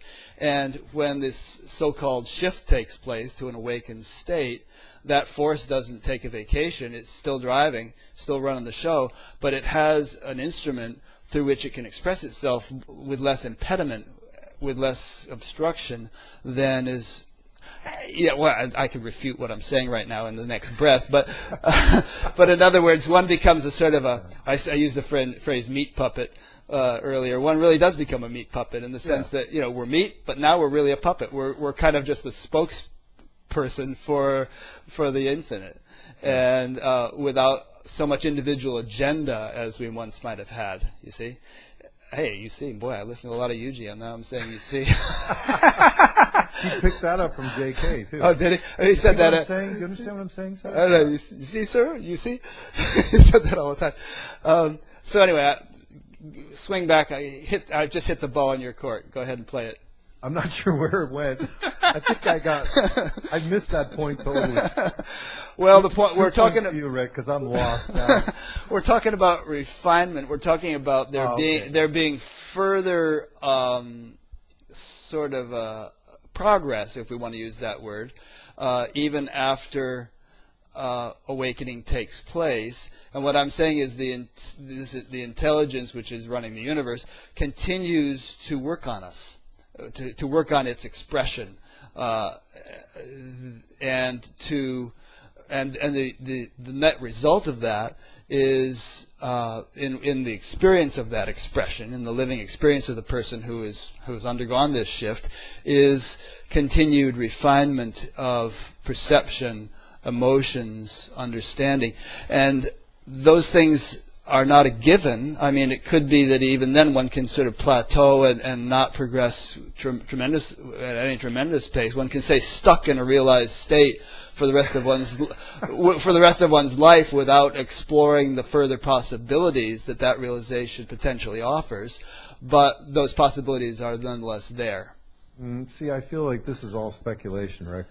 I'm basing it on not necessarily my own experience, because I never make any claims. Then it's speculation. But I'm also, but it is my own experience in that I have interacted with so many people now who have undergone such a shift and described their experience to me, and there is a kind of a similarity amongst the accounts, and you know, people sort of, it's like, you know, if you meet 100 people who've all driven from New York to Montana, maybe they've taken slightly different routes, but they're, you know, if you talk to enough of them, their similarities arise in their descriptions of the trip. You know, well, first this happened, and then I saw that, and I stopped at Devil's Tower, and, you know, and things like that. Yeah. So, you know, I think we can, you know, since Enlightenment or awakening has been such a rarity in our world up till now, it's not something that's kind of popularly agreed upon in terms of what the details of it might be, or the possibilities, or the stages, if there are any, and all this and that. But I think we're entering into a time when it's becoming more and more commonplace, and we may, you know, a couple hundred years from now, it might be that the difference between our current understanding and then will be like the difference between the maps when Lewis and Clark first went west and the maps we have now of the topography of our country. Well, I guess the feeling, the reason that I felt the need to write this book is that and maybe I don't know how this will sound, but what I saw was that here's a person who's actually living in a way that seems to express what all those things that I read in those scriptures are talking about, yeah. While in a way he is saying, it's like there's a continuous movement between what was being expressed and what was being lived. Whereas, in my experience, that has not been the case with many of the other examples that are given of this. And that's why I suppose, you know, I was so curious about whether he was, because, for instance, my interest in Jiddu Krishnamurti, I had a very powerful experience. It changed the course of my life. I had great respect. I built an image. I had the whole thing. And then I find out after he's dead that he was having an affair with his manager's wife, which I have no problem with on moral grounds, if there is such a thing. But if a person says, the thought of sex never enters my head, and probably means it, that's fine. But when I find out that they are having sex, then whatever they say has been tainted. And beyond that, there is the issue of saying no teacher, no teaching, no taught, and then opening schools and giving talks and charging money for people to attend these talks. So there's money and there's sex. Mm-hmm. And those are big acid tests. If someone is using this alleged experience as a means of income, then in my, you know, because I'm perhaps opinionated, but it seems that there's a contradiction there. For me, that implies that they're not actually a living expression of what they claim. And well, I agree with you, you know. Yeah. But I would use that as an example of the point I've been trying to make in the last few minutes, which is that it's not a black and white world. And it doesn't mean, because he did those hypocritical things, doesn't mean that he was zero on the scale of 0 to 1. And no, not at all. You know, he could have been I'm not saying that. Could have been a very realized man to a profound degree, but obviously with more growth yet to undergo to become really consistent, to become a more perfect expression of that. To be rid of well, go ahead. Go ahead. I can carry on here, but I'm talking too much. I just find that my judgments of JK, for instance, after I met Yuji, my thoughts for a while were, how could I be so hoodwinked? How could I fool myself so completely? How could I be such a sucker? So I started looking at Yuji with those, like that kind of scrutiny. Like, is this guy pulling something on me? Right. Is there maybe something I'm not catching here? And in the process, what I realized was, here's someone who is has no motivation for, or maybe the only motivation for his existence is to help other people to free themselves of that burden. But he was saying all the time, I can't do it. Mm-hmm. So it was a real interesting thing. And then I was able to look back and see, like, okay, well, if it weren't for JK, I never would have met this person. So it's all, as you were saying before, it is, in a way, it's not a black and white thing. Yeah. It's not even gray. I don't know what the hell color it is. It's just like I can't figure out the relationship between these two guys, you know, Yuji and JK. Like, here's a guy, JK, who comes from abject poverty. He's kind of handed the kingdom. Is that the dog? Yeah, I'm letting the dog in. What's his name? That one's Shanti. I guess Ashanti. Yeah. Nice. We have another one named Nikos who's in the other room. Got it. Anyway, yeah, you're talking about JK coming from abject poverty. Here's a person who gets everything handed to them, and then you have a guy like Yuji who's given everything from, he's born with a silver spoon and he loses everything. Mm-hmm. So looking from one example to another example, and then I go back to India and I see here's Anandamayi Ma, this remarkable manifestation of all these things, this cornucopia of amazing spiritual whatnot. Mm-hmm. I mean, what a story. Yeah. And I'm thinking, and in my mind, because I'm a human being, I'm comparing, well, how come she was including, like, encouraging Westerners to follow Hindu traditions and do this, that, and the other, and Yuji was doing the complete opposite. He was saying, don't do this, don't do that, you know, don't listen to me, do whatever you want. Where is the contradiction here? Where is the common ground here? And Ramana Maharshi is telling people just chumairo, sit there and listen and blah, blah, blah. And in each individual, yet, I still have the same feeling of they're saying the same basic thing. How can it be more than one thing? It's just what I find so fascinating for me with Yuji is that he was so kind of, you know, he made himself invisible by being so obscure and bizarre, really. And yet, his expressions were so filled with implications that went in all these directions. Yeah. So I'm fascinated in a way, because I'm an artist maybe, with the aesthetics of the situation. Like, here's a guy who is disappearing himself, and as that happens, as my fascination grows, his capacity for expressing ideas that he denied is so incredible and perfect in its own way that it's a mystery to me. And I can't get my mind around it. So I'm caught up in my own little obsession, Rick, is what. Yeah. Well, you know, as an artist, I mean, imagine yourself going to the Amazonian rainforest and looking at all the varieties of birds there, and they're so incredible, and there's so much creativity and variety and diversity and so on, all being expressions of that same ecosystem, you know. Yeah. And so all these different teachers, most of them are like tropical birds in that they're such colorful characters, you know. Yeah. No Casper milquetoasts among them. I mean, they're just really... it takes some charisma to get on that. Yeah, these remarkable charismatic personalities.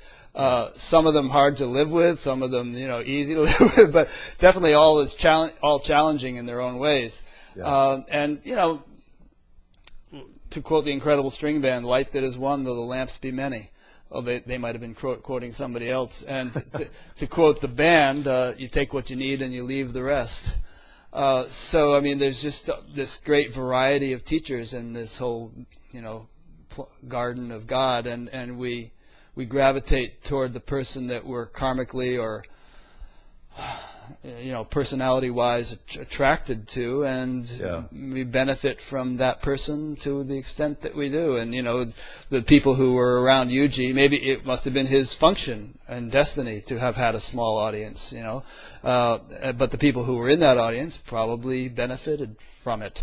And some teachers are have these world followings and so on, and Ananda Moyama functioned in one way, and Ninkaroli Baba in another way. So it's like you can't really it's like comparing apples and oranges. Each has its own nutritional value, and you kind of go with where your tastes lead you.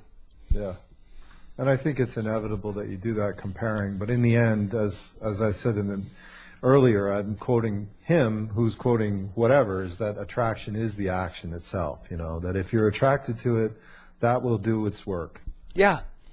And I think one thing we haven't really addressed, which you've alluded to, is there's something going on under the surface. It's not just like, one shouldn't like take a book of the teachings of UG Krishnamurti and study all his little aphorisms and you'll end up in the loony bin. Yeah, but there was some kind of dynamic going on in his presence, which was really sub-rational or irrational or something. It didn't have a heck of a lot to do with the words that were being spoken, but that nonetheless had a transformative effect on the people who subjected themselves to it. Yeah, I would agree. And boy, he didn't pull punches. I came across this thing. Well, he did, Rick. Really? He could have punched harder? He punched me. Oh, pull punches. Pull punches. That's a saying in boxing where you don't punch as hard as you might. No, you're right. You're absolutely right. Never did that. Never. Somebody sent me an account of Byron Katie's encounter with UG in the late 90s. She was very impressed and went to visit him in Palm Springs. In those days, she was quoting him all the time. I'm reading now. And so much so that it began to irritate people. And she was always defending UG. She told me that he was the only person she ever met who was in her state, whatever that means. So anyway, so they set up an interview between the two of them. And, she was very excited about that possibility. And then during the course of the interview, which apparently is on YouTube, UG goes on to say how the work of Byron Katie can never work and tells her she is only interested in money. Towards the end, he brings up copyright issues and saying you can never claim anything as your own. Afterwards, Katie and those in her inner circle brushed UG aside as a rambling old man. She herself never mentioned him again. Yeah. It's funny how that happened there. Yeah. That's a brilliant interview. At one point, he compares himself with a common sewer rat. It's genius, I tell you. Did he say something at some point about this natural state he had achieved, or excuse me the terminology, but this natural state he had somehow fallen into as being unprecedented and unique and unlike anything? No, somehow I heard that someplace. It's very tricky because he would say that every single, and he repeated this, I can say literally until his dying day, and I think people either hear one version or the other according to what they want, but he said every single living organism on the planet is completely unique. Mm-hmm. And what I'm expressing here is no more important than a common garden slug, and he really meant that. Mm-hmm. And what you will express when this happens to you will be extraordinary and will make what I'm saying completely obsolete. So he never made the claim that he was the ultimate anything. He only said that at some point he threw out everything that man had thought and felt before him, and that enabled him to experience life at a point which had never been experienced before, because memory was no longer in operation there. So every moment was so fascinating with him, for me, because it was like watching fire. It doesn't have it moves in all these directions. He used words like a computer in terms of repetition of the sequence of a sentence. It was bizarre, Rick, I tell you. I mean, he could repeat things over and over and over, and each time the effect would be slightly different. Mm-hmm.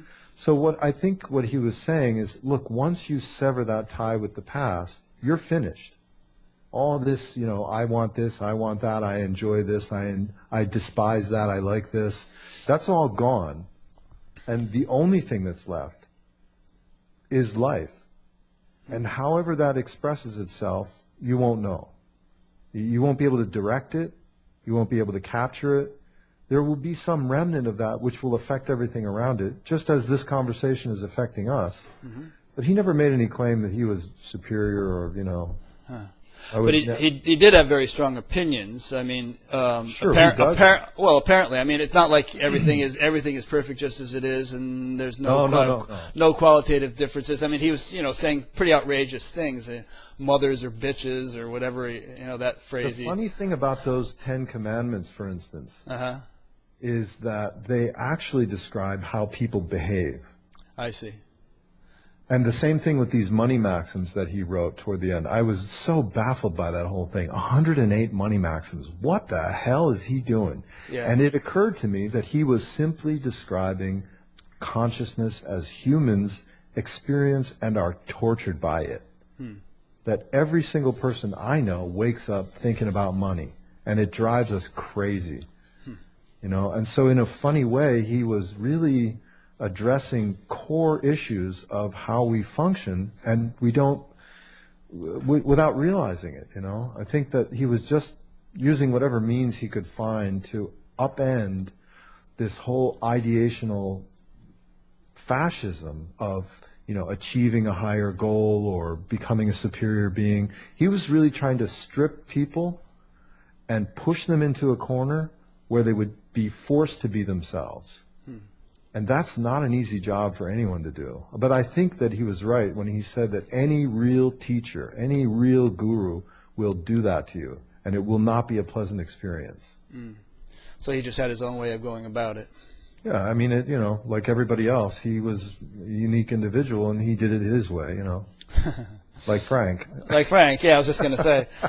And Sid later. Right.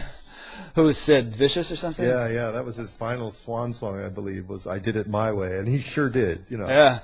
Or as Jimi Hendrix put it, I'm the one who's got to die when it's time for me to die, so let me live my life the way I want to. Yeah. It's funny, Yuji, we were watching, he was so great at like pulling stuff out of common pop culture and using it, and it was wonderful. I mean, there was Bill Maher. Bill Maher was quoting that Janis Joplin song. The only thing, Jesus, it's such a simple line. Oh, I think I know what you mean. Nothing left to lose. Yeah. Freedom means nothing left to lose. Right. Something to that effect. And Yuji just mumbled, that's it. I think unless you lose everything, including your ideas, and I speak to myself on this, your ideas, your ambitions, your hopes, unless all that goes, you're stuck in the kind of merry-go-round, And this is what I saw in him, was someone who got thrown off of that, to use his expression. That's why, I respond to when you say levels and all these other things, because I just feel like, I understand what you're saying, and I'm not dismissing that that's irrelevant, but I saw someone who seemed to have been thrown off of that, and it really fascinated me. Well, I think what I'm kind of referring to when I speak of levels and this is kind of the idea of integration in a way. I mean, I haven't really brought that up. I interviewed a guy last week, and at one point in the interview I said, "You're Israeli, right?" And he said, "No, I'm not Israeli." And I think I wasn't quick on my toes, but I think what he was saying was pure consciousness is not Israeli. And I should have said, well, what's on your passport? That's pretty pretentious. That's the kind of stuff that I find really offensive. I get really annoyed with these people that pretend like they're not what they are. Well, I think he has, the guy who's had a genuine level of experience and all, but if you ask somebody their nationality, obviously you're not referring to pure consciousness. You're asking, what's your nationality, dude? Yeah. On a plane as a pure consciousness, Right. So you end up. So what I'm getting at here is that, on the one hand, we can be stripped clean of all our assumptions and, biases and this and that. But also, if you're going to live life in the world, you have to kind of put on those suits. You don't necessarily have to abandon your family and be penniless. I mean, you can play that game and yet not be duped by the Maya. I do think, though, and this is probably where we would part opinions, is that if and when and if at all, this thing would happen to an individual, those things become no longer possible. No, they're no longer possible. Yeah. Why? In what sense? So you mean you couldn't hold down a job or raise your kids or anything? I don't know about that, but What did you mean by no longer possible? That vocabulary would no longer have an effect on your actions. Maybe not. Well, I don't know, but I suspect strongly, and I would put my eggs in that basket, that that vocabulary would no longer have an effect on your action at all. I'm not entirely sure what you mean by that, but let me just posit this, which is that, I have a friend, who lives here in my town, who had his calamity when he was a young man. Now he's in his 60s. He's been living in what we might call an enlightened state, for lack of a better word, for decades now. He's raised a family, married, has 2 kids. He's an artist. He works like yourself, but he works in a company, produces beautiful pieces of art, owns a car, has investments. He's living, by all appearances, a totally normal life. If you talk to him about his actual inner experience of life, what's going on as he walks down a trail with you on a walk or something like that, he's in another world. Completely different than the average person experiences. But he's so well integrated that there's no possibility. The people who are just listening to this in audio can't see you scrunching your face up. Rick, I cringe. Why are you cringing with that? Why can't there be that kind of integration? All of this and heaven too. Yeah, exactly. I think that 200% of life. I know nothing about your friend. Mm-hmm. I can't speak to his situation at all. I would absolutely have no idea. Mm-hmm. But I cannot imagine that one could be stripped of the burden of this parallel thinking mm-hmm. and carry on without, somehow. I feel that it just wouldn't look like that, but how the hell would I know, man? I can only say this. I would only say this. I don't know your friend's situation, and I can't speak to anybody else, but I can only... And he's just one example. I could cite Yeah, I know. I feel like there's a lot of people who are having amazing experiences, and there may be various levels of consciousness that mm-hmm. can be experienced. Mm-hmm. There are. It's just a fact that there are. Sure. But I suppose I would have to then say that I don't know. I just... You're skeptical that that's possible. I'm skeptical of the claims. Mm-hmm. Well, he's not making claims. In fact, he refuses to be interviewed because he doesn't want to go public. He's very private. But, so he's not out to prove anything.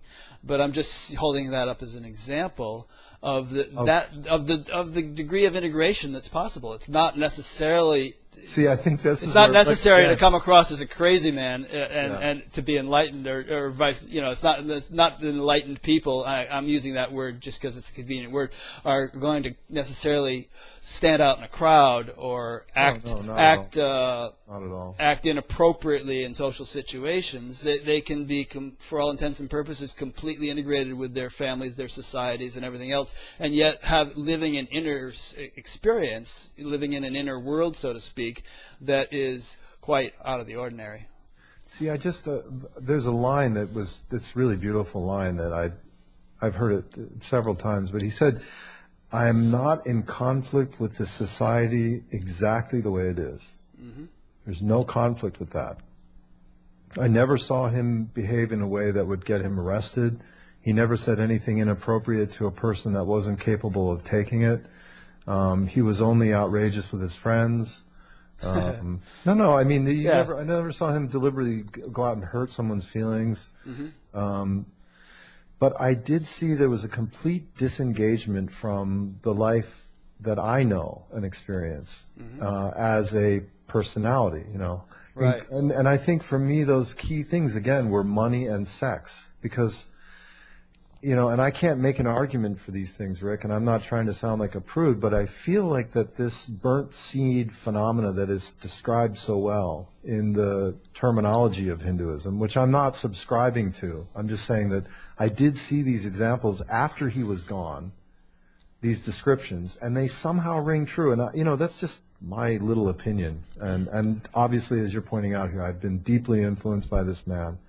But inability to function sexually seems to be a part of it, you know. And I think that has to do with this something which is curiously human in this, maybe when a human being is completely, I don't know what you would call that. I don't actually know, because I'm this is where I'm now in the realm of speculation. So yeah. I mean, know it's tempting to drift into speculation. Well, as I say, my friend has 2 kids, and those were post-awakening pregnancies. So, post-awakening pregnancy, I like that. What I would suggest here is that UG is not the only template of what it absolutely not. You know, and the variety, the diversity of an awakened people is perhaps almost as diverse as the diversity of humanity itself. It can show up in so many different forms: householder, recluse, you know, crazy man, sane man, business person, bum. There can just be so many different channels, so many different instruments through which that is realized, and the external appearances are just not going to fall into a neat cubbyhole. And there's no way to prove anything either. No, of course not. I mean, you're the only one that's there at your graduation, so to speak, and you know, so nobody can after that, it's no one can give you the stamp of approval that Yeah. others can agree upon. Yep. Yeah, so we all have to reach our own conclusions. Yeah, yeah, it's a funny business. Yeah, very In that funny sense. business. Yeah, I mean, it's very, very strange. In a way, it's the most intangible thing that we can possibly talk about or experience, and yet there's this huge sort of, you know, historical fascination with it. Yeah, I think that's, you know, as a young person, I totally rejected religion, and because I thought, you know, this is such a perfect tool for manipulating people. What a better way to make money off of people than to claim that some guy told you, like some guy in the main office said, you owe me $50 or you're going to go to hell, you know? I mean, what a great setup. And it continues to be, I think, because people are so disconnected from their own natural state. Right. And I think that cynicism is totally justified. I mean, I look at all the fuss they make over the Pope, you know, and I think, so what? Who cares what this guy said, you know? Or look at that life. I went to the Vatican, and I just remember walking in thinking, this is obscene. Right, and is this the all supposed amount to be of money here, and this is supposed to be all about service and what is it? Service and selflessness. Yeah. Good God! I mean, that goddamn column over there could feed an African country, you know? Yeah. And that column over there could feed a U.S. country now. I mean, like several states in the United States. I mean, yeah. It's obscene. I feel like it's also one reason that I'm very touchy about these people that make claims and then go out and make a lot of money off of this stuff, because I really it sticks in my craw that it's such an easy ploy to prey on the gullibility of these poor people that feel like, oh, that guy knows, you know, and he's saying this, and that's why I get worked up about it. Yeah. And I think that's why I was so impressed with Yuji too, was that I really saw this guy lives he lives what he speaks, you know. He had all the people giving him money, and he gave it away. Right. I saw that happen, so I was impressed by that, you know. And then the fact that, you know, I remember sitting in his apartment after he kicked us all out at the end there. I was helping him when he was sick, and then he was like, all right, you people go back where you came, whatever, get out of here. So so we left, and I went back to his apartment, and Rick, there was nothing in there to distinguish that any particular person lived there. So here's a guy who lived what I thought I was interested in, and I found it very unnerving. Like, wow, this is really, like, he had nothing, you know, and that was a little spooky. I have to say, you know, when you're faced with that sort of thing, it can be unnerving. So when he died, was there like a big hole in your life? Did it take you? Are you still are you still grieving in a sense? I was so relieved, man. I can't tell you. Because it had been so intense. It was so goddamn intense. And I'm glad for every second of it. It was a fucking night. Excuse me. Sorry, are we on the air? It was a nightmare at times, but I knew the whole time that there was good reason for me to stick it out. Yep. That this was the most unique and interesting thing that could ever have happened to me. And once he was gone, the interesting thing about the experience with him for me is that it just kind of makes its way into the world in my life in ways that I cannot explain or justify to anyone. It's just there, And all the things that he was talking about, I see around me all the time. All those funny phrases that sounded so ridiculous and absurd, like the money maxims. Right. I have a friend that made a beautiful recording of them, this Indian woman with a voice like an angel. Money is the only thing worth living for. You know, there's 108 of them. It's this 10-minute passage, and I sometimes listen to it when I'm going to work, and I look around and I work in the art world, where somebody takes a shit in the corner and gets $200,000 for it. And if you think I'm exaggerating, I can give you concrete examples of this. Yeah. And I realized, wow, money is it, man. Money is money is the baseline of our consciousness. Until and unless something like that snaps you out, you're in there. So all those things that drove me crazy, you know, and for some reason my relationship with him was so peculiar and perfect. I mean, I was a smart-ass, and he's smart-ass. He out-smart-assed me every time. You know, so it was at times like having an annoying little brother, and at other times like this angelic presence. At other times it was like Satan incarnate up my ass, you know? I mean, it was intense in every possible way. So when he was gone, I felt like I had my life back in one way. And I had it back like nobody can ever take this from me again. Like, and after that encounter, I felt like, you know, there's nothing, you know, that nothing was wasted there. I did not make one wrong move to hang out with the guy. It was for sure a good investment in that sense. There's a line in the Gita where Krishna says, "As men approach me, so do I favor them." And did you find that, like, you know, you were the smart ass, and so he kind of, you know, there was a tit for tat kind of relationship, but then someone else with a completely different personality, he would morph into a completely different response. It was bizarre to see it, Rick, because I mean, there were very quiet people who I have since talked to who, you know, there was a woman in India, a young woman. She was 13 when she met him. And her parents were both really intensely seeking. And she was this kid kind of lost in this world of the adults, you know, screaming at each other because the meditation was being interrupted and getting involved with swamis and pundits. And here was this kid, you know, like, oh my God. And she meets Yuji, and he just very sweetly, you know, engages with her in a couple of very simple ways that she, to this, like, 10 years later, says that changed my whole life. You know, she was at one point upstairs in the house where we would meet in India. She'd kind of get sick of the whole scene and go upstairs and watch TV. She'd talk the old man up there into letting her watch MTV, you know. So she's up there watching MTV, which her parents forbid. Right. And she suddenly feels this presence over her shoulder. And she looks up, and it's Yuji, and she's terrified. She's all, now I'm screwed, yeah. And he goes, and she changes the channel, and he goes, "Why'd you do that? I was watching." And she said this whole thing just kind of melted for her. And he kind of watched with her for a while, and then he left, and then she felt, you know, these little tiny encounters, like you were just saying, it wasn't me. It was every person that came in contact with him, he responded to in kind. So that was a nice thing to see. That's sweet, yeah. I'm glad we brought that point out. So, you know, he has a reputation for being a real hard ass, but I can tell you he did things that would bring tears to your eyes, just like those kinds of little tiny little gestures, you know. Yeah, kind of just intuitively knowing what each person needed. Yeah, and not making a big deal. I mean, I once tried to thank him for something. Wow. I got him. That was a severe heat blast there. And I understood why. You know, he did not want people to feel, what's the word, you know, when you do something for someone and you expect something in return. Right. Obligated or any of those words were like responsibility, obligation, you know, that kind of thing was an anathema to him. Right. He did it because it was needed. You know, like with that kid, it was needed that someone recognized, look, this is a kid. She should be allowed to do what she's doing. Yeah. For Christ's sake. I mean, there was one guy who was in his room jerking off. I'm not exaggerating. He comes in, and Yuji immediately starts talking about pornography and masturbation, and why do people have a problem with this? You know, so, I mean, so he would. So it put the guy's mind at ease, kind of. Yeah, like you're a human being.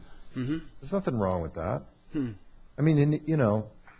So those kinds of things were very immediately communicated to people. And there were countless descriptions, and I was in the room so many times, and he'd be screaming at one person, and the person on the other side of the room in the corner would be feeling it, because he was discreet enough to realize that that person in the corner couldn't handle it. Couldn't take a direct hit, yeah. But they knew exactly what he was talking about. Interesting, yeah. And I felt that from him at times as well, you know. It was a great ballet to watch. The theater was incredible. I had that same experience with Maharshi one time where he was, there was something that I was responsible for that I completely screwed up, and he was screaming at everybody about the fact that this thing had been screwed up, and I was sitting there just feeling like mortified, you know, because I knew it was about me. But then finally he said, well, who's responsible for this? And someone said, well, Rick Archer, and it was like, oh, okay. Yeah. And he just kind of went on to something else. Yeah. But, you know, lesson taken. Yeah. I have a great... But I couldn't have taken the direct blast, I don't think.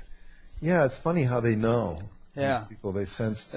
Well, it's very often it's completely intuitive. I mean, not to tell too many Maharshi stories, but another time I was in Belgium with him, and he was speaking to an audience of 1,000 people or something, and he was going on and on and on about some point. And later on after the thing, I was standing up around his couch, and he was saying, I wonder why I was going on about that point so much. He said, there must be somebody in the audience that really needed to hear that.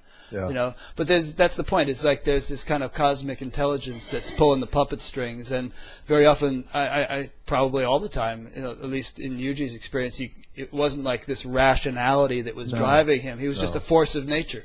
Yeah, I think that's what's so fascinating about these people. Again, it's like that thing where nobody's really in charge, and there's something very liberating about that kind of company. You know, you sort of like, I remember initially thinking, this is so ridiculous. So the first week I met him, I went to the hotel every day and sat there thinking, what the hell am I sitting here for? Right. You know, why am I bothering? And at one point I would fall asleep. I would wake up thinking, this is really, really odd. And the irony of this is I met him in the hotel room across the street from where I first saw Jiddu Krishnamurti speak in New York City. So there was some... That's funny. And then you were in the same town in Switzerland and the same place in India and all this. The parallels just go on. And how could anybody plan this? You know, some kid from this Irish Catholic kid from Ohio ending up in a living room in Bangalore with some nutty Indian sitting next to him, you know, smacking him on the head. None of this really adds up. There's a saying in, I don't know the Sanskrit, but the saying is, Brahman is the charioteer. And the implication is what we were just talking about, that someone living in that state, they are not the charioteer. Yeah. Brahman is the charioteer, you know, and they're just kind of like this force of nature that, you know, they themselves couldn't often explain to you why it is they do what they do. They're just on automatic. It's really wonderful, too, because I was able to go to India as a person who had completely rejected. There were two places in my life that I was not interested in, Switzerland and India. Really. I mean, I was a New Yorker in my mind, if not in my life, and I wanted to be like Jackson Pollock or one of those guys. You know, I wanted to be an artist, an American, you know, known thing. And then I end up in Switzerland and India for years. With a guy who dismisses my paintings as the worst shit he wouldn't even wipe his ass with. You know, I think... That's taking it down a notch or two. Thank God, because my life is so much easier. And what's interesting is that my fascination for these Hindu texts came from watching someone about whom those things are written. You know, so I got to see it from the inside out. Because I would not have had the patience to find the best stuff that's there. Right. And because of his company, I was around other people. And this is the interesting part about Yuji, is that he seems so radical and he was so extreme, but the core followers or friends of his in India were all very serious Indian seekers. And they knew all this stuff. And the people who were really sincere immediately spotted this in him, like, oh, this is what it looks like. And the pundits and the intellectuals over there, who were steeped in it intellectually, would walk right out of the room. Because he would look at them and say, you know, a tape recorder could do a better job than you are. Is that operating in your life? That was his question. Does that operate in your life? Kind of reminds me of Jesus railing against the scribes and the Pharisees, and and kicking out the money changers in the temple, and just being a radical dude who rejected intellectual understanding, mere intellectual understanding, and because if you're living something, you're not going to have patience for somebody's petty interpretation of something that you live. Right. That doesn't have any room anymore. Sorry, pal. Go somewhere else. And he was the first one to encourage people. Look, if you want the easier, softer way, please go find a guru. Because I'm not going to do it for you. Right. His first line to me was, "I'm sorry that you are here. The best thing for you to be would be to pack your bag and go, because you're not going to get nothing here." And so, what did you get? Looking back on those 5 years and the way you feel now, how has your life been transformed, if it has, by the whole phenomenon? It's funny because I think I've been disabused of a lot of useless ideas, and at the most basic level, I lived in my studio and had a steady job and a life in a career track that was frustrating the hell out of me. And since meeting him, I no longer have a home. I pretty much trashed my career, and I feel less stressed, in terms of like dealing with life's demands than I ever did. So somehow things got easier without I don't know how that happened, really. Yeah. Well, those aren't exactly sales pitches, That's what I mean. Get into UG and you'll be homeless and jobless. I was thinking, I'm not jobless, actually. No, you have a job, right? Than I did. This is the interesting thing, is that I'm more efficient in my life than I was. Mm-hmm. And my life is much more what I had hoped it would be without my somehow having orchestrated that. Right. Came about a way that you couldn't have anticipated or orchestrated. Right. I tell you, man, and I work in the art world, and the fact that everything he said is true, and that's why I couldn't succeed as an artist, because I can't get up there and say, I'm a great, brilliant, and I believe that I'm, you have to pitch something to the world. I said to him once, look, I'm looking at you and I'm seeing what all these people are claiming is in operation there. Why are there 10 of us sitting here? Mm-hmm. What's the explanation for this, please? And he said, if you want to be famous, you have to sell something. Bottom line. I refused. Mm-hmm. End of it. That was it. Mm-hmm. And that is, if you become invisible, your life gets really interesting. It opens up in ways. I learned from him that a shopping mall, which I used to find it was an anathema to a New York hipster living downtown, was a really interesting place. Mm-hmm. The little exchanges in the world that I was rushing through are where life is happening.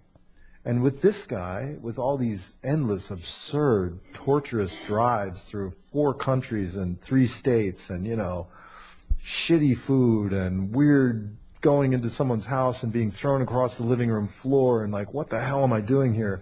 Once he was gone, I kind of dusted myself off and I realized, wow, a lot of my baggage got dropped along the way here. Mm-hmm. This is kind of okay. I'd be walking along thinking, I should be more worried about things than I am. What's wrong with me? How come I'm not thinking about, this, that, and the other? And then I would think, wow, so things have changed. But, like you said, it's it's not exactly the sales pitch. Right, yeah. Interesting. It's a funny life, I tell you. That's for sure. Yeah.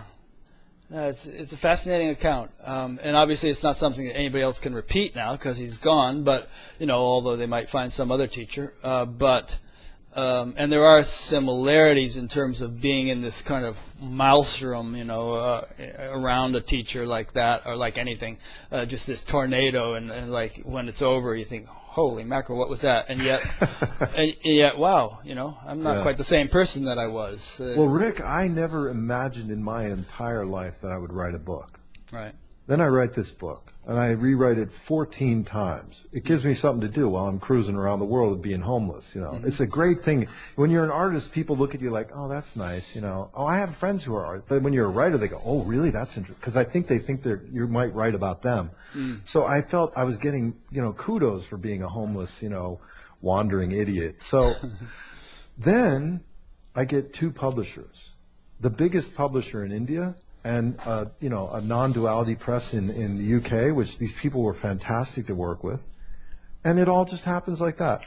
First book, I mean, this is ridiculous, really. But I also discovered that I love to write. Yeah, you're good at it. I really enjoyed the whole thing, and he was the one. I was sitting there when he first fell, sitting with him at night after everybody left, and I was making notes to myself. Like, fell meaning he had a fall and broke a bone or something, or? Yeah, I think he strained a leg muscle. Okay. And he couldn't walk without assistance. So then I got this, you know, incredible 24-hour exposure to the guy, which was bizarre in its own way. So I started making notes, and then he started saying, "Oh, look, he's writing a book." And I'm like, I'm just making it. Let's not get out. Don't get excited there, champ. So I'm making my notes, and then at some point it became a refuge for me because it just got so crazy, and it was a place where I could go and like note it down. This is crazy, you know. Yeah. But it was, and also then after he was gone, it was a great way to kind of process the whole thing. Like, how do you? People would ask me, Rick, like, I wasn't surrounded by spiritual people until I met him. You know, I was surrounded by artists or people that I worked with or whatever, and I never discussed these things. So when people would ask me, so what do you do? You go to meditate? Well, not really. We go to the mall and have coffee. What? Then how do you explain, you know, what the hell are you doing up there? Or I'd come back after a month and the guys I was working with would be like, so you enlightened yet? How's life on the mountain, you know? You going to get a diaper and set up a business? So it became a way of explaining what happened, you know? And it was so it all kind of falls into place in a funny way. So you're still a relatively young guy. Do you Thank you. It's hard to tell when you have no hair, but you look pretty young. Yeah. Do you feel like you'll ever associate yourself with another teacher? Or do you find yourself reading or visiting other teachers or anything like that? Or do you feel like you've done that, been there, and you're just going to kind of do whatever you do for the rest of your life, or is it hard to say? Very hard to say. I mean, there have been people. I thought there was maybe more that I should be doing. You know, initially when he was gone, and I was fascinated by a couple of people, but eventually everything came back to him because the experience was so intense and overwhelming. And I have very close friends that I've met through him, and I continue to discuss these things with them, you know, the implications of this and what about that, and, you know, what he was saying here. And because I still write about him, I'm pretty wrapped up in what he was saying, and I just have no idea, you know. I cannot imagine that I would find anyone. Of course, there would be no one like that. No. But I'm very fortunate to have friends who were deeply affected by him in my life. So I have people I can bounce stuff off of, and who the hell knows? Who knows? I wasn't expecting to meet him, that's for sure. True. And he didn't teach practices, obviously, so I presume you don't have like some kind of spiritual practice you do on a daily basis or anything like that. You know, it's funny, I'm not supposed to. I feel like but since meeting him, my obsession with the material is such that I cannot have one waking hour without wondering how all this is processing in here. And I think that's probably its own practice. I kind of know what you mean. I mean, I have a meditation practice myself, but aside from that, I'm just, you know, kind of obsessed with reading this stuff, talking to people, you know, just in a much more diverse and eclectic way than I once was, you know, when I was just with one teacher. But, you know, it's kind of the focal point of my life, and it probably always will be. Yeah, when somebody plants the seed in your head, if you want one thing and one thing only, then you will surely get that. Seek and you shall find. But that will bring you to a corner that's really tight. And so I find myself wiggling out of that corner every day, you know? And I think that's its own practice. Yeah. Well, and I think that, you know, things come to fruition in time, just as with Yuji, after a couple of decades of seeking and obsessing about this stuff, he sat down on a bench and something happened to him. Yeah. Or Ananda my ma just got born and looked up at the mango tree. Yeah. How do you predict this stuff? It's ridiculous. Right. Amazing. I mean, for all you know, you could be walking down the street this afternoon and bingo, some dramatic shift could take place. Gosh, I hope so. It'd be nice if it happens at 3, Rick, because I got to do my laundry, Well, chop wood, carry water. You can still do the laundry after. That's right. I see how I forget. Or like Jack Carnfield said, after the ecstasy, the laundry. So. Yeah, there you go. You can do it. Ecstatic laundry doing. Right. Great. Well, this has been fun. Fun conversation, fun book. And, I don't just mean that in a trivial sense. It's really enjoyable talking to you, and it was enjoyable reading the book and dipping into the Yuji world a little bit. All I'd heard from him before that was, a friend of mine who had seen him in India and came back and said, God, he's a horrible man. It was terrible. I left as soon as great. I took a friend from the JK discussion group, and he had the same reaction.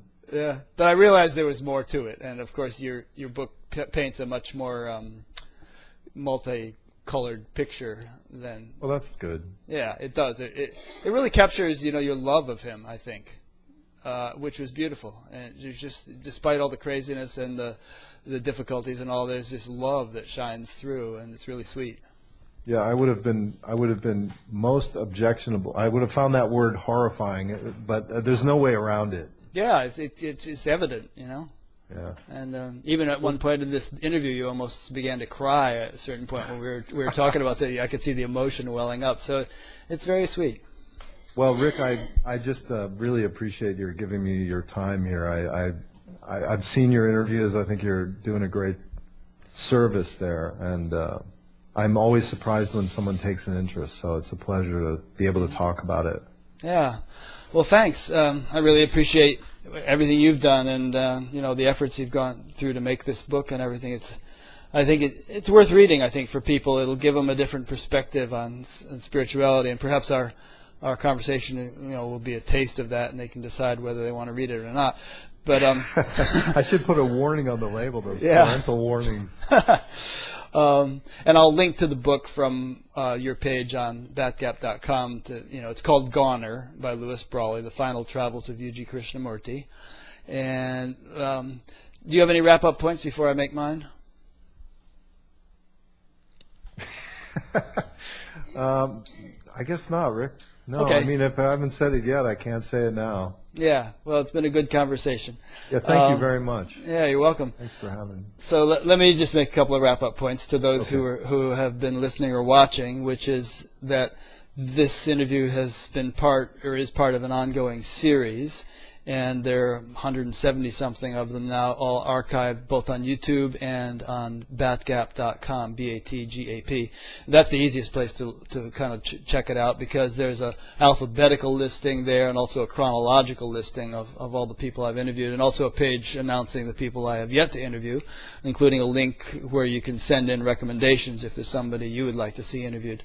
There's also a discussion group that crops up around each interview, which usually elicits hundreds of posts. People really get into it. There is a donate button, which I appreciate people clicking if they feel inclined. There's a tab where you can sign up for an email notification each time a new interview is posted. And there's a link to an audio podcast, so you can subscribe to this in iTunes, listen to it on your iPod, and not have to sit in front of a computer in order to participate. So feel free to check all that out, and thanks for listening or watching, and we'll see you next time.